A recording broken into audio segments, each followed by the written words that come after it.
भाव योगी संत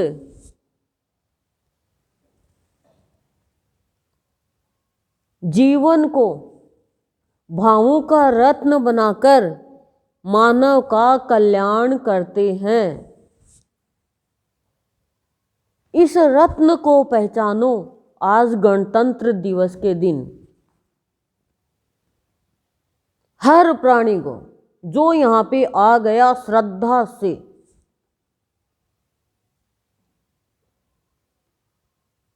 हम कहते हैं हर प्राणी, हर मनुष्य, हर जन, यानी सब हर है, सब शिव है।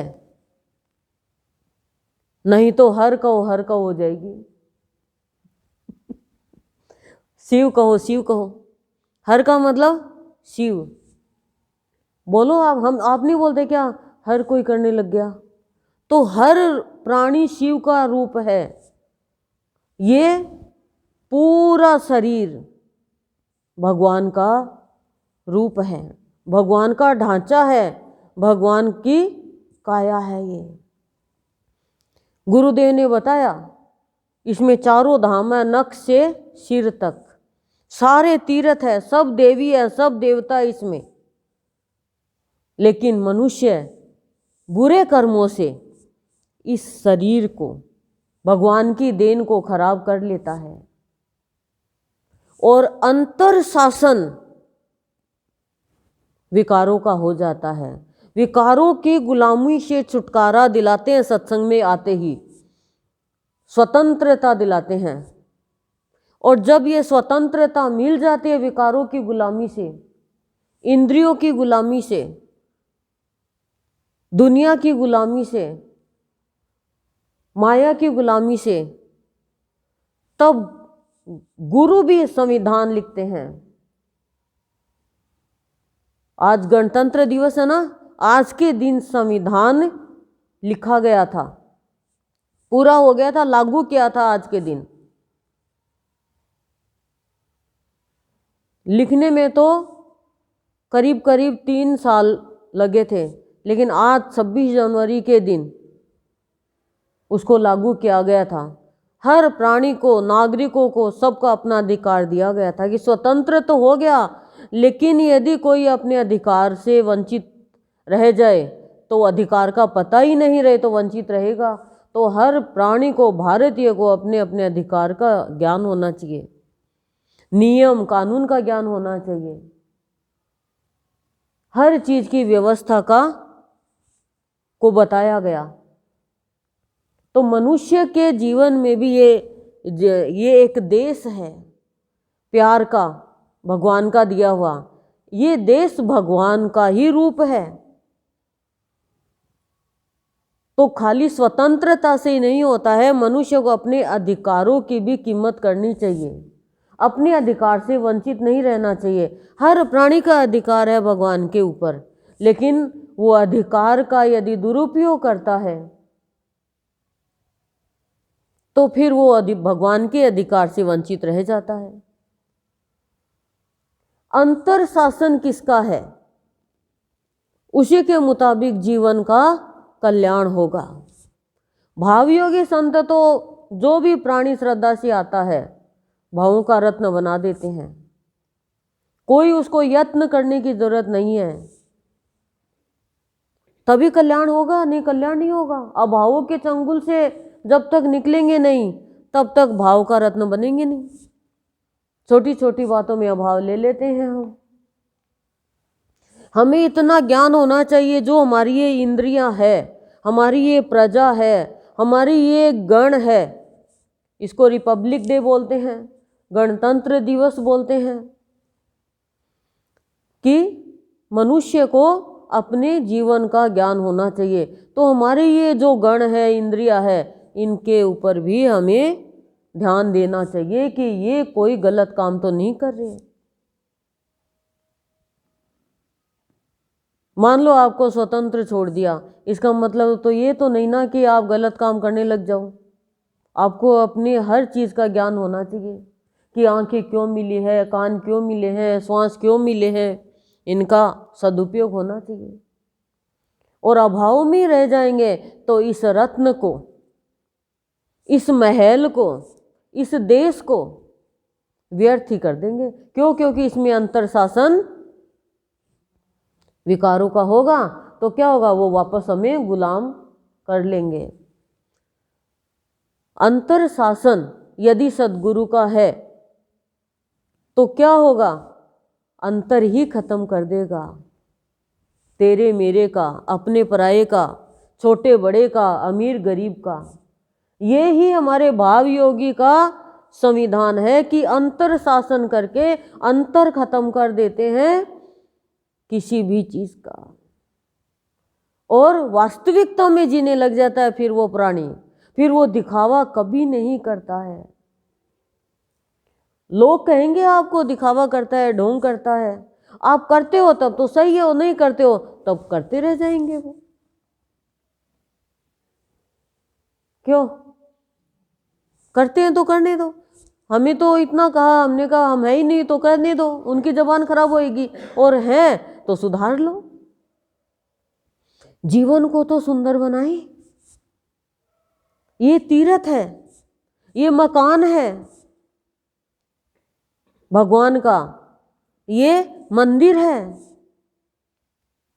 ये सदन है, ये रत्न है। कहाँ जाएंगे आप भगवान को ढूंढने? इसी के तो अंदर है। लेकिन खाली बाहर बाहर से इसका लाड लड़ा रहे हैं। ये शरीर है भगवान का, ये कहता है शरीर ही चलाने वाली इस शरीर को है। अब इस शरीर को आप गलत उपयोग में लोगे तो फिर आपको घी की रोटी नहीं मिलेगी, लुखी रोटी मिलेगी।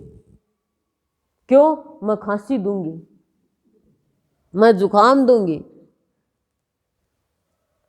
क्यों? गलत काम किया, ठंडा पानी पी लिया, या कुछ ठंड में ऐसा कर लिया, नहीं तो काया तो बीमार हो ही नहीं सकती, क्योंकि तो भगवान की है। ये कोई ऐसे थोड़ी इसमें अंतर में शासन किसी और का है। आप गुस्सा करके देखो सिर दुखने लग जाएगा, आप प्यार करके देखो सिर दुखता हुआ भी मिट जाएगा। इतनी बड़ी ताकत है। इतना अनाज खा लिया पर शासन अनाज का नहीं है। शासन तो यहाँ पे भगवान का ही होना चाहिए। जब देश पे शासन किसी और का था तो वो उनके नचाए नाचते थे। जब शासन हमारा हुआ तो हमारा अधिकार सब पे हो गया। हम किसी भी चीज से वंचित नहीं रहे। हर चीज का हो गया, न्याय का, अन्याय क्या, कोई न्याय कर रहा तो उसको सजा देना। संविधान का मतलब होता है हर चीज का अलग अलग कार्य निर्धारित करना। तो ऐसे ही हमारा ये देश है। जैसे हम बाहर में मकान की सफाई करते हैं, वैसे ही इस मकान की भी हम सत्संग में आके सफाई करते हैं। यदि इसकी सत्संग में आके सफाई नहीं करेंगे तो विकार सफा कर देंगे हमें। खत्म है कहानी फिर। तभी तो हम कहते हैं कि सत्संग में आके पता चला ये जीवन तो एक रत्न है। रत्न ही नहीं बनना है, रत्नों की माला बनाना है, इसको भगवान के गले में पहनानी है। बस भाव में रहना है, भाव ही शासन करे तो फिर कोई भी हमारा शोषण नहीं कर सकेगा और जीवन विशेष बन जाएगा। हर एक मनुष्य को ईश्वर का अवतार मान के चलो, चाहे कोई कैसा भी हो।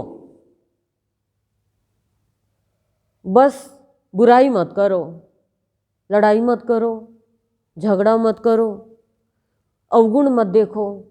भगवान मान के चलते हो तो भगवान में देखते हो तो मनुष्य में देखो, वास्तविकता में जियो। जो अब चोर है तो उसको तो चोर कहना ही पड़ेगा, ये चोरी करी, अभी ना मैं चोर नहीं कहूँगी, इसमें भगवान है, तो वो भी गलत हो जाएगा।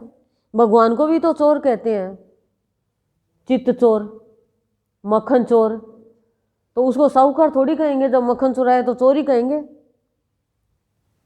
कहना ही पड़ेगा चोर। और इसको भी हम तो कहते हैं चोर है तू।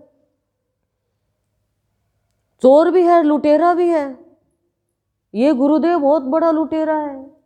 एक तो मन ने लूट लिया तो हम हो गए कंगाल, एक गुरु ने लूट लिया इस भावयोगी संत ने। नहीं तो ये मकान मेरा, बच्चे मेरे, पति मेरे, धन मेरे नाम, और इसने कह दिया तेरे बाप का घर से लाई थी के। झटके से सब छुड़ा दिया, सब अपने नाम कर लिया इसने, मेरा दिया मेरा दिया मेरा। ये काया भी कहते हैं भी तेरी है, लेकिन जीत मेरी ये है कि पति तेरा, बच्चे तेरे, घर तेरा, मकान तेरा, काया तेरी, श्वास तेरे, पर तू मेरा है। खाली तू एक मेरा है, बाकी सब तेरे हैं। ये तेरे को सौदा मंजूर है तो ठीक है। तो वो भी हंसता है कि देख कैसे मोल ले रही है भक्ति करके। कुछ नहीं है हमारा, आंखें भी हमारी नहीं, हम नहीं देख पाएंगे। तू है तो आंखें दिखा रहा है, दे रहा है आंखें, नहीं आंख दे होते हुए हम नहीं देख नहीं पाएंगे। और जब मन को हमारा अपना मान रहे थे, परिवार वालों को मान रहे थे, इस काया को मान रहे थे, तब देखते हुए भी अंधे थे, आंखें होते हुए भी अंधे थे। बोलो,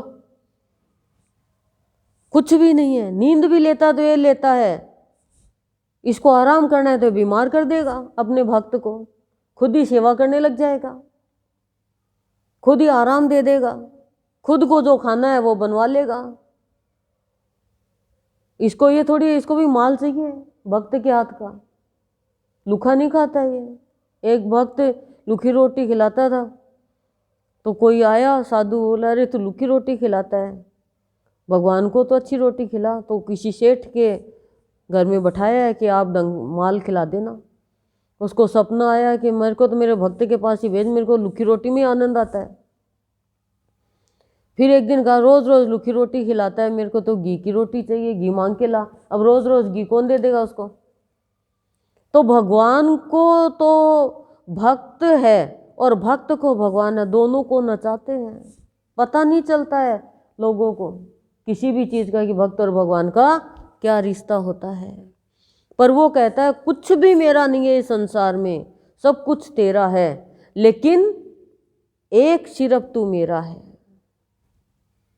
इतना तो मेरे को अधिकार है ना। नींद भी मेरी नहीं है, भूख भी मेरी नहीं है, प्यास भी मेरी नहीं है, पर तू मेरा है, मेरा प्यारा है, मेरा आनंद दुलारा है, मेरा सिरजनहार है, मेरे प्राण वल्लभ है, यानी प्राणों से भी प्यारा है। बस इसी में मेरे को संतोष है और सब तेरा है। तो अब उसकी जिम्मेदारी वो जैसे भी रखे रहेंगे। बोलो, तो आज 26 जनवरी के दिन हमें सब कुछ इसके नाम करके इसको अपने नाम करना है, बाकी इसकी जिम्मेदारी। ओम शांति ही शांति ही शांति ही प्रशांति।